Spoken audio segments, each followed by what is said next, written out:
welcome to the Classical Stuff You Should Know podcast. This is episode 13 of our podcast, and we are here with Graham Donaldson. Hey, everybody. And Thomas Magby. Hey. And I'm AJ Hannenberg. And today we will be talking about the logical fallacies, which are basically problems in logic if you are arguing or you're trying to put together, if you're arguing or trying to convince anyone of anything, these are the things that are problems. It's when you're screwing up. If you are interacting with human beings. Well, no, sometimes you're not arguing for anything. You're just sort of hanging out.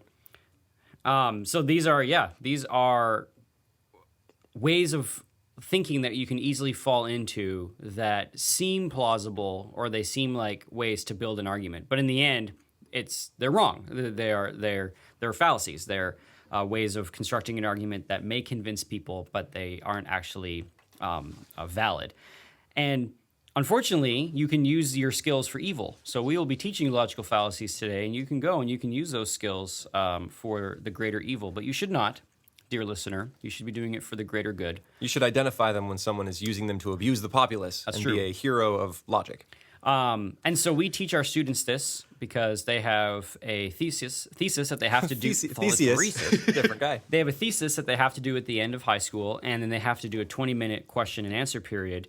And not only can they easily fall into logical fallacies when giving answers that they're sort of speaking extemporaneously, but judges too can form questions that are actually logical fallacies. And if the student on stage can point out that this is a logical fallacy, they're gonna come off looking real smart and real good. You would want them to tell that to the judge? They would. I don't want them to be like, "Well, sir, that's actually a logical fallacy. That's ad baculum." Yep. No, because that's not going to make them come off looking good. But if they can recognize themselves that it's a fallacy and then word their answer so that everybody knows that the question was really bad, they're going to come off looking quite clever. Yeah. And in a good way, and in a way that sort of helps their ethos. Like when they dodge a loaded question, right? Exactly. The questions leaves them only two options, and they recognize that it's kind of a loaded question, and instead say, "Well, that you're identifying only two options. There's really a third." And I realize that when I'm a judge, I always fall because I'm on. You're in the lights and you're on stage and you're trying to come up with questions for the students. I always fall into an either/or fallacy, and I give the students two options. Give the students two options. The students stew options. Stew options. Stew options sounds great. Either you can have chowder or you can no. Anyway, so let's get into it. So we are going to talk about logical fallacies today. So our first logical fallacy is perhaps the most famous, and that is ad hominem. And ad hominem means to the man. To the man. Now, the first bunch of fallacies we're going to be talking about are fallacies of distraction. It's when in a conversation or in a back and forth, you are distracting from the issue at hand by bringing up something else. So an ad hominem is a distraction that attacks an opponent's character when the character is actually irrelevant to the argument. So if I said, well, Bees, of course you think that. You're from Houston. Or maybe that's bulverism. That's bulverism. The ad hominem is when, say, we bring in an expert and he is proving that we as a planet are hurtling into the sun and we desperately need to fix these problems. And I stand up and I'm saying, yeah, well, all your research checks out, but I heard you kick puppies. So why should we believe you? And everyone's like, oh, rumble. Yeah, right, exactly. This guy kicks puppies. And then they disregard the arguments, even though they have nothing to do with his personal Wait, hold on. virtues. Okay. So when we talked about persuasion, there was ethos, which is like the character of the person. Mm-hmm. So doesn't ethos matter to a person's argument? It does. But it has to be ethos matters to a person's argument when it's relevant. So ethos always matters, relevant or not, right? For the person that the argument is coming from, even though it shouldn't matter as much, it always does. So if they kick puppies, it does matter to me. Even if it shouldn't, right? And that's the reason this is so effective, right? It works because we immediately disregard arguments even if they have nothing to do with the person themselves. And there are legitimate versions of this. It happens in courtrooms all the time where if the witness is saying that they saw this guy do something and I can say, well, you actually have a record of lying and you're not a reliable witness, well, that's completely valid. And that's not an ad hominem. That's not an ad hominem. It is an attack on their character, but it's a valid one. It relates to what's happening in the courtroom. It's where if you have an expert witness that has no personal buy into this thing, and he's an expert on birds, and we're like, yeah, but you're a smoker, aren't you? So you make bad decisions, and that has nothing to do with how much he knows about ornithology. So good use of ornithology. Why, thank you. Oh, wow. Next one is tu quoque. And that one is like an appeal to a hypocrisy. So again, a distraction where you're trying to discredit an opponent's conclusion by appealing to supposed hypocrisy between the argument and the actions. So we have a logic textbook that we teach out of that has It is my the favorite example. best example of tu quoque, and this is literally word for word from our logic textbook. Don't tell me not to smuggle cocaine. You smuggled cocaine. Yeah, you do it too. You do it too. My question is, when has this conversation ever happened? Yeah. And there's like no situation in which one cocaine smuggler's like, bro, you can't get into this. You've got to stop. You can't smuggle cocaine. It's like, you do? That has never happened. So this is, an appeal to someone's hypocrisy. So kids will do this with parents all the time. I think that's where it pops up the most, probably, is in your teens. Why can't I go to this party? You partied, Mom. Or don't tell me not to smoke. You smoked, Mom. And then they whether or not the mother smoked does not bear on whether or not her argument as to why this student should not be smoking or partying or smuggling cocaine holds water. Like, in fact, that your mom smoked might be more reason to trust why you shouldn't start, is she knows why it's bad. So it's a distraction. So instead of should this student be smuggling cocaine, it is now we are going after the person who also smuggled cocaine. The next one is called transfer, and this is like an association distraction. So it equates positive characteristics of a spokesperson with their conclusion. So you see this a lot in advertising. All the time. And you see another real famous one was when Clint Eastwood was a spokesperson for the Republican Party. And he said, who are we supposed to suffer under these policies for the next 8 years? And I think it was an anti-Obama ad way back in the day. And so they're trying to transfer all those associations we have with Clint Eastwood. And in that case, not even just Clint Eastwood, but the parts that he's played in the past. So not Clint Eastwood, the actor, but like... that he's gritty and that he's gritty doesn't and take no guff. And likes the working man. Yeah, he's a down-home guy. When in reality, he probably lives in a very fancy house and has never spent more time on a ranch than he has to. That's an assumption. He might have a ranch of his own these days, but still, we have no idea. But you're transferring positive characteristics to your argument based on the spokesperson. So, you know who loves these shoes? Ellen. Ellen loves these shoes. Man, I really want those shoes. Is Ellen like? Does it actually matter? It's sort of that weird gray area as like how much of an expert on shoes is this spokesperson? But man, I really feel strongly about these shoes because my favorite people love these shoes. Well, then it's not even just connection with a person who also loves them, but often the arguer themselves, right? Maybe someone like really awesome gets up and puts forward this argument, and we are expected to give all of their good qualities to the argument. I think this happens when famous people get into politics all the time. They stand up and they're like, I'm going to argue for world peace. And we're thinking Madonna and all of the cool stuff that Madonna has going for her, we transfer onto her arguments, even though she probably doesn't know much about world politics. If The Rock does decide to run for the presidency, this is going to be a transfer logical fallacy to the extreme because everyone's like, man, The Rock, he's awesome. He gets so much stuff done. But the thing is The Rock is kind of awesome. Like have you ever seen him on shows? There was one where he goes, do you smell what The Rock is cooking? And he's like, well, I actually baked muffins, and that's what The Rock was cooking. And he pulled them out, and he had made muffins. That's so adorable. He seems like such a nice guy. So the transfer fallacy works on Hannibal, apparently. Oh, that's what I'm learning right now. Within with very little trouble, I'm taking it. Is the point of all of these that they work and we should just know that they're happening? So, like, if I know that transfer happens, doesn't that mean I should get lots of respect for something? I should get lots of respect for being Dean of Student Life, and then I should go and endorse a line of Student Life wear, and like use this to my benefit. Well, that's the problem is that I kind of think of them as like little argument cortisone shots, right? Like they can maybe get you through the game. They can maybe get you through the argument. But if this is everything that you rely your argument on, eventually, if you don't have the firm foundation of actual good policy or actual good argument, this is all window dressing. So these things can be like transfer. Some of these things can be helpful to sort of push the argument over the line. But they can be really manipulative. Right. Yeah, and I think more than that, they're not always good. Sometimes a fallacy is just you're making a logic mistake and you don't know you're making it. But there are certain ones that can be used to your advantage, and they're kind of like tiny lies, right? This is reading Aristotle. I think it was Aristotle's Rhetoric. He talks about how you shouldn't use them, especially in the courtroom, because why would you warp the ruler that you are then going to use to judge the case? It seems like they had more respect for the judge back then, and that they wanted an honest thing to come out of the case. But using these and trying to dupe and twist everything so the judge was confused wasn't exactly the goal. And I feel the same. The same thing kind of happens in discourse all the time as people abuse these. And yeah, you're right. They're flimsy, right? It's if someone actually got up there and knew the fallacies and knew how to identify them and get out of them, call them out, they would fold, right? Like a paper crane. Yep. So next one is ipse dixit.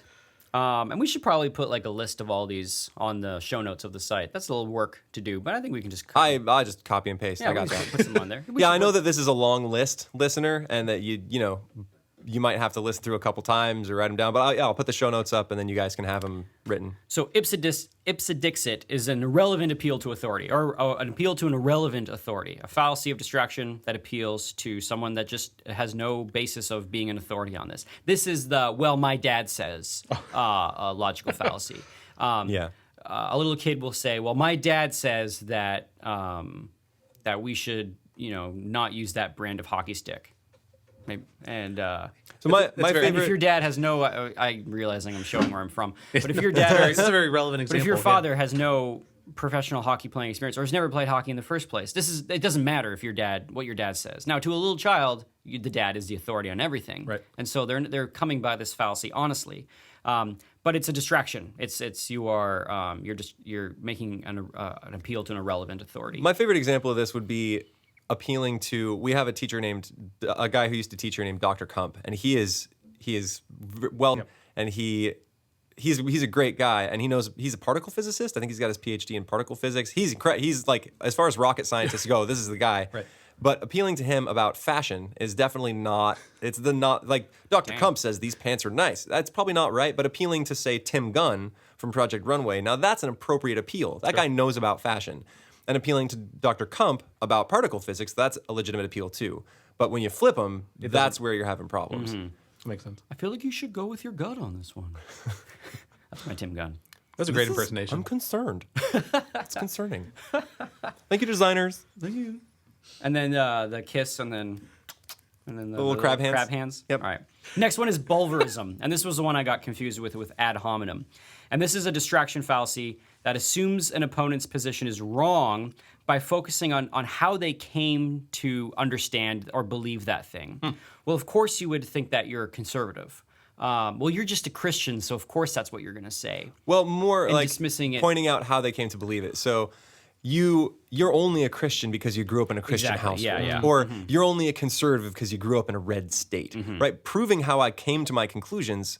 All you've done is proving how I came to my conclusion. It doesn't disprove the conclusion. I think this often pops up in apologetics, right? And when Christians are trying to proselytize, they'll say, you're only a Christian because you grew up that way. Sure, I only believe in math because I grew up that way and I was taught math. It doesn't mean my math is wrong. So, and that's an easy one. That one comes up a lot. And so to get out of that is you just, again, with all of these fallacies of distraction, it's just return to the issue at hand. And that's how you can get back on to actually talking about something as opposed to being distracted. Are there some of these that you see more often than others? I guess either from the students or... Ad hominem is an especially bad one. That one pops up in every presidential debate ever that's ever happened, ever. Yeah, that one, I'm trying to think of, there's more coming up that are... Hasty generalization, which we'll get to later. Yeah, there's other ones coming up that students use a lot. Bulverism, not so much, but there's one, I can't remember what it is. I'm sure it'll pop into my mind. Transfer in ads is really bad. Transfer happens a lot. This next one, genetic fallacy. Yeah, the next one, genetic fallacy. So this is distraction that rejects or accepts an argument solely based on the moral character of another previous arguer. So it's like, you know who else was a vegan? Hitler, which is true. And then you say...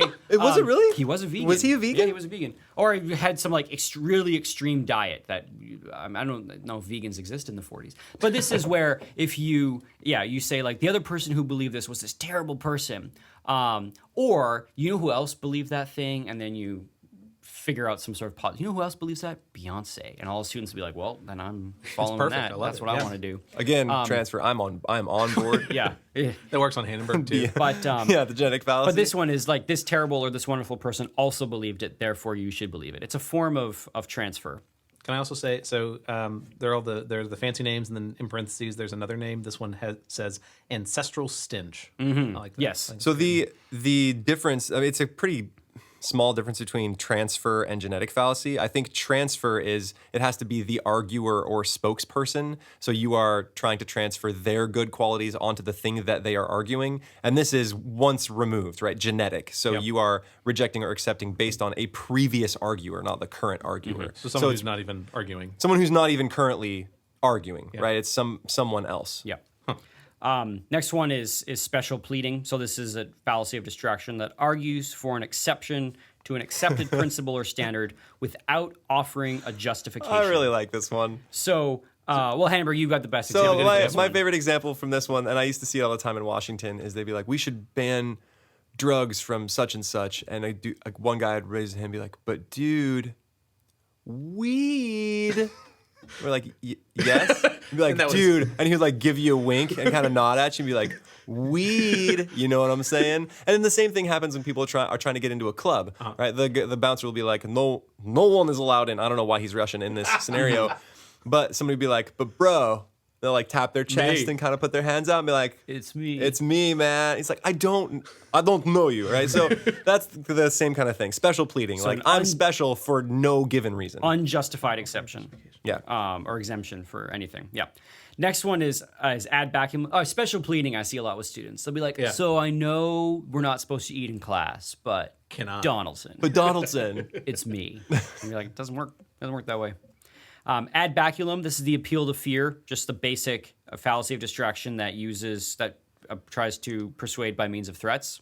So if you don't do this, this is a nice business you got. It'd be a shame if anything happened to it, right? Like that kind of. Sometimes they're veiled threats. Sometimes they're direct threats, right? Extortion is the most obvious version of this, and then there's also veiled threats where if you vote for this candidate, you know what's going to happen? You're going to lose your job, and then your family is going to be homeless, right? That's on you, right? And so it's kind of a threat about what will happen to you if you take a certain course of action, right? When maybe you shouldn't necessarily vote for that candidate.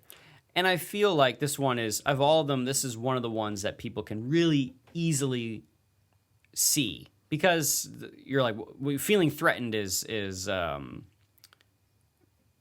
don't know. It's just sort of easier to see that one than maybe a transfer or a bulverism, but just a straight up appeal to threat.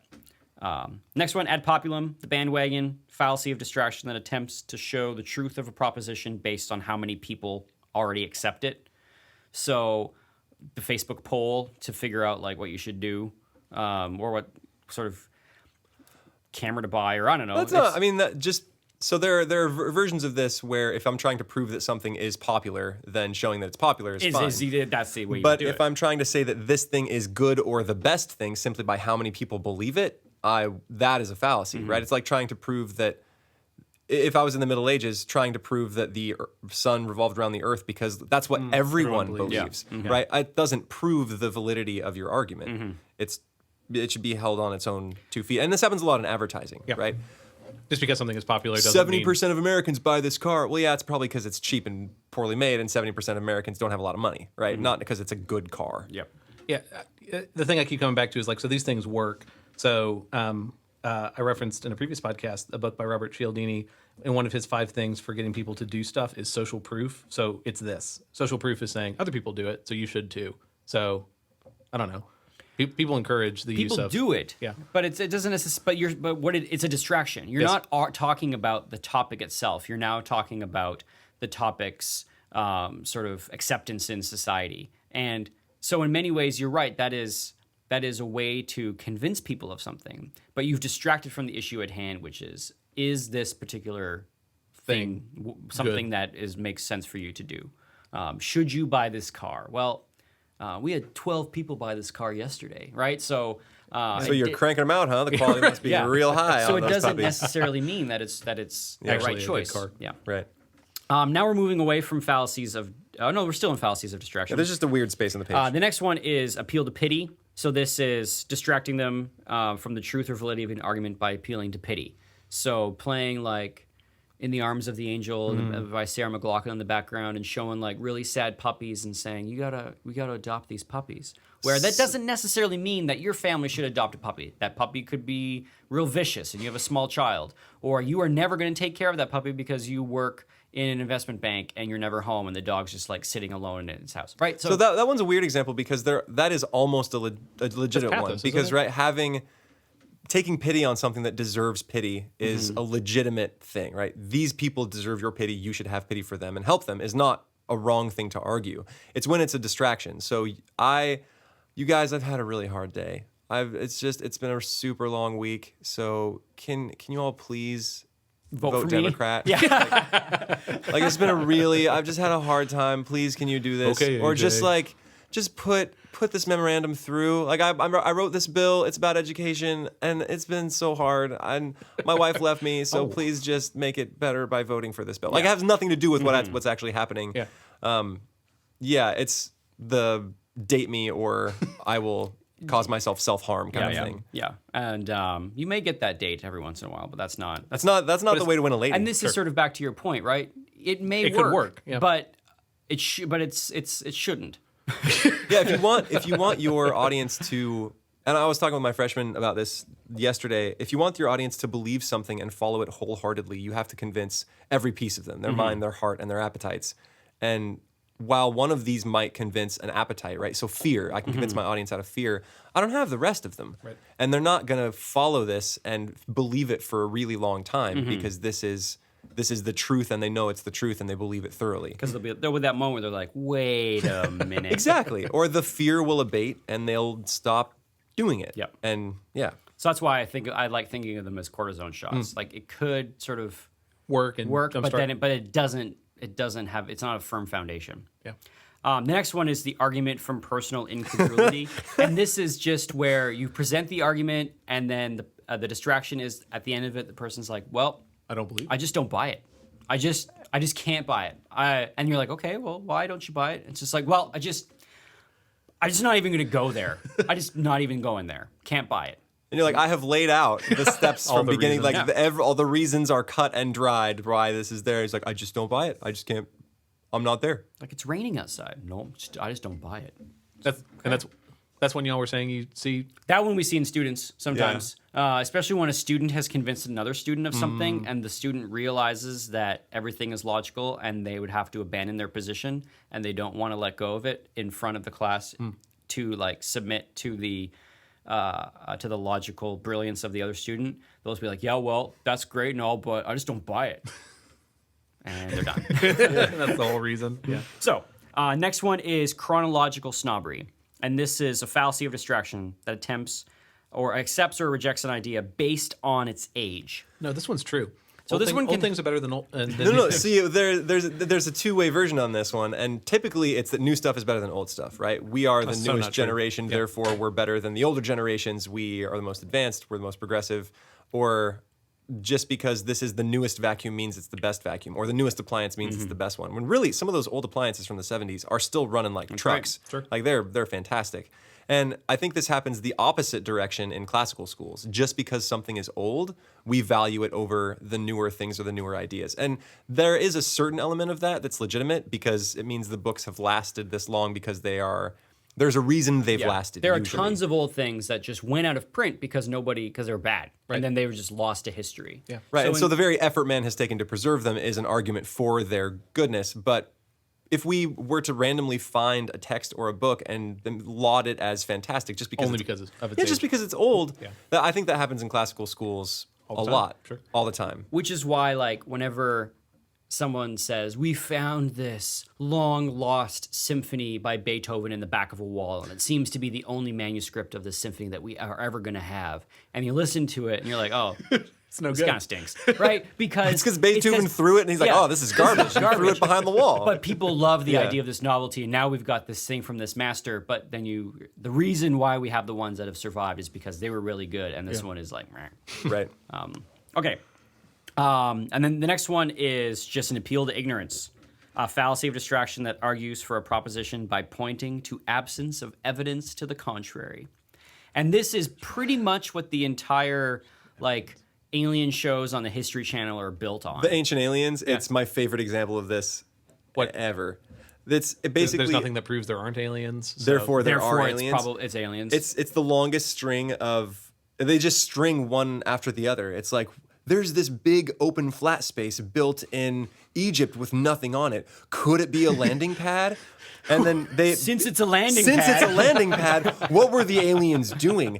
And because they were manipulating the politics, what else could they? It was just it's just one on top of the other on top of the other, and it's if you want a good example of this, it's go there. Wait, is that like a TV show or something? Yeah, the Ancient Aliens. It's a full series. There's like eight full seasons of this. That's right. It's.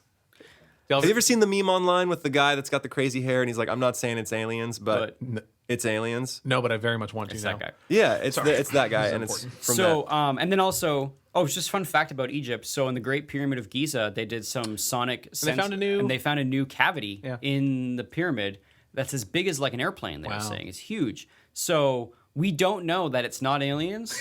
So in there, so it's aliens. So when the aliens removed the pyramid, or an ancient race of Egyptian cave people. Yeah, they're there. They're definitely there. They're angry. Yeah, it's some people They got do this cabin fever with accusations of crime, right? We can't prove that this politician hasn't beaten his children. There you go, that guy. Sorry, this was on the History Channel? Yeah. It was on Look the at the bottom logos in the right-hand bottom corner. right. That's what I'm asking. We'll put the picture in the show notes so you all know what we're talking about. Oh man, that's more effort. All Sorry, right. dude.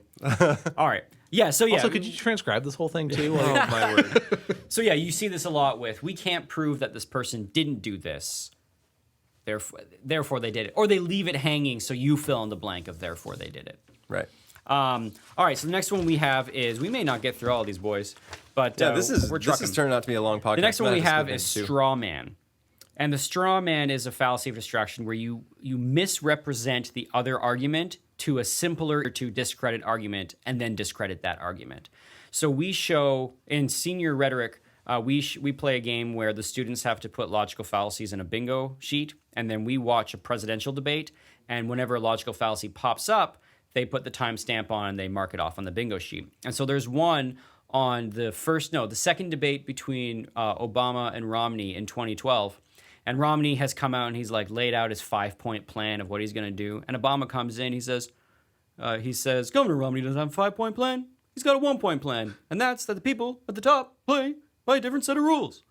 And that's what he does. Ignoring the rest of the 5 points. And there was a full 5, like, it was a pretty big plan. And then everyone is like, oh, dang, Romney, your plan sucks. Your plan's evil. And he just repainted it as something easier to defeat. Exactly. Yeah. So it's not a 5-point plan, it's a 1-point plan. This 1 point is bad. And people are like, man, I hate that 5-point plan. Right? So it's a fallacy of distraction. It's called a straw man because you, instead of fighting a man, you build up a fake man and you knock him over. And everyone's like, bravo. It's like when if a hunter came up and he's like, here's why we need to hunt, because it reduces winter kill of the creatures. They're sometimes a nuisance. They're hurting farmer. He gives all these reasons, and then his opponent just is like, yeah, you just want to kill Bambi, don't you, you murderer? And then everyone's like, oh, he does definitely. Bambi, he hates Bambi, and that's the same kind of thing. So for the bingo card, do they have to do different logical fallacies? Yes, they can't just do all straw men or all red herrings, which is our next one. Okay. Yeah. So next one, red herring. So this is a fallacy of distraction that ultimately leads away from the truth of the matter. So this is just really it's like the shiny object fallacy. It's, well, thank you so much for that question about taxes. But what I'm really here to talk about today is the war on terrorism. People are like, oh man, terrorists, that's scary. Let's talk about that. Right? So it's where you're completely distracting them with something else that maybe immediately grabs their attention so you don't have to talk about the issue at hand. Doesn't Romney have that quote where one of the audience members asks a question and he starts giving a different answer and then the audience member is like, hey, what are you doing? I asked something about something else. And he goes, you ask the question you want and I'll answer the question I want. Really? Yeah. I don't remember that. But I mean, that's also just a sad commentary on modern politics. Oh, yeah. And this is probably the most rampant and egregious fallacy in the presidential debates. Yeah. And it doesn't necessarily have to be something completely unrelated. It doesn't have to be, you asked about education, let me talk about feminism. Or something else. Yeah. It can be something slightly related, but you're sort of missing the point at hand or missing the issue. It's closely related to one called irrelevant thesis that we're not really going to talk about, but it's basically you're arguing for something that isn't really the question at hand. Like, I think we were watching the debates and There was one. A really nervous kid was And talking yeah, about, he's like, I'm in college and what's going to happen at the end? Am I going to have a job? There was in Long Island, so I just remember the Long Island accent. He's like, am I going to have a job after My college? uncle's telling me that I'm not going to be able to get a job after college. What am I going to do? And then Obama comes in, he says, well, the first thing we need to do is become energy independent. And then you can just see the kid be like, what? Yeah, we need to control our own energy resources. Yeah. And yeah, he kind of takes it off from there. And that doesn't answer the question on how this kid's going to get a job. Now, the fun thing is that when Romney answered, he's at the end of this big, long thing that was almost a bit of a red herring. Romney says, when did you graduate? And the kid says 2014. Romney says, I'm going to make sure you get a job. So it's like, that kid's getting a job from Romney. But that Well, he's also going to have to beat out the binders full of women first. Oh, gosh. That was in that debate, too. Oh, man. It's so much fun. Now, we thought about doing the recent Clinton-Trump debate, and I was rewatching it, looking just to see if there was enough logical fallacies, and it was just like lack of coherent sentences. There's just not enough logic in there. It was just ad hominem, left, right, and center. It was rough. And then it kind of I was depressed for other reasons just from watching that, thinking about all this work we're doing with our students. And then they'll be president one day, our kids. Anyway, next one. But yeah, red herring and ad hominem are probably the two worst ones. But wait, doesn't that matters, doesn't it? Of like, so you teach them how to argue well, and then that's what the debate looks like. Like, does this stuff matter? Yeah. I mean, so if you go back, and this may be a fun exercise to do, is if you go back and watch older debates. So I've been watching the Ken Burns Vietnam documentary, and they've had some debates with like the Nixon Kennedy, or they've had LBJ, and they've had Reagan when he was in California. And when you go back and watch those old debates, you can tell that these people are actually well versed in these kinds of logical fallacies. And a lot of these quips that we remember from good speakers. Reagan is a favorite of our APUSH history teacher here, and so she shows lots of clips of Reagan. Is actually him just quite charmingly pointing out a logical fallacy and then bringing it back to the issue, and everyone is sort of charmed by it, and that's a really memorable thing. And nowadays we have people say like, well, I just want to tell it to you straight. I don't want to have to like go through all this like crazy rhetoric. Let's just talk about the issue. But the rhetoric is actually, you need it because it's how we talk about it's how we talk about the issue. Yeah. So here's the issue, I think, is one of the reasons we are in the state we're in as far as debates go. And partially it's because of the news cycle. When you see something publicized from the debate, you're not getting the full coherent argument that took 5 minutes to put together about the current tax plan and where we're going to go with it. You get the little 20-second blip where one person calls on the other person something or makes an argument for something. And I think the debates are currently tailored to appeal to that news cycle where it's little sound bites and not necessarily full arguments, which isn't the Supreme Court that pretty much says you are not allowed to publish little pieces. You must publish the entire transcript from things that happen in the Supreme Court for that very reason. Yeah. And I wonder if it wouldn't be the same kind of a good thing If to they also did that do. for Yeah. the debates. Yeah. But some of our students, I've seen them on stage debating and answering questions, and I would much rather watch some of them than some of the politicians I've seen. Can you encourage our students to run for president? Well, I have. I mean, we have students that are graduating with a strong sense of like civic duty and wanting to serve the country in the political realm, and not from like a self-seeking quest for power, but because they actually, in classical education, it's very much tied into citizenship and the republic from Rome, and democracy from Greece and early days of America. So they're being exposed to all this, and it's inspiring them to want to go off and serve. And I think that's fantastic. I also think it's a hard road to walk in the modern day, but it's fantastic. Oh man, yeah, there's some kids I would definitely vote for if they came back up. So if you're listening to this and you're one of my former students, I could be talking about you. So consider the presidency, I guess. So we've come to the end of the fallacies of distraction. So we're going to have that be the podcast. So we're the fallacies of distraction. Maybe we'll come back in the future if people have enjoyed this and do the other fallacies of ambiguity, fallacies of form. Fallacies of form is when you're just sort of screwing up and not putting your argument together well. But maybe we'll do a part 2 to the fallacies. But those fallacies of distraction are the real big ones because And especially that, as AJ talked about, like in the 24-hour news cycle or in small little snippets where you're putting a 45-second clip of a politician on Twitter or whatever, those fallacies can really be used, and they can actually really get some sort of traction in our headspace and in the way people are thinking about things. Because just because they're easy little shots of argument. As opposed to the actual hard work of building of coherency. Yes, exactly. The hard work of coherency. All right, I think let's cut it off there. So thank you for listening to our podcast. If you'd like to get in contact with us, you can check out our website at classicalstuff.net, and you can send us an email at classicalstuff@veritasacademy.net. And we will try to get back to you as soon as we can. And we would like to shout out to our first fan that is not affiliated with the school. And she sent our first email. She sent our first email. So this is to Julie. This is to Julie up in Maine. Thanks so much for your email. And we put all your requests for podcasts on the list. And one of them was logical fallacies. So I guess this one goes out to Julie. So thanks again and see you next time.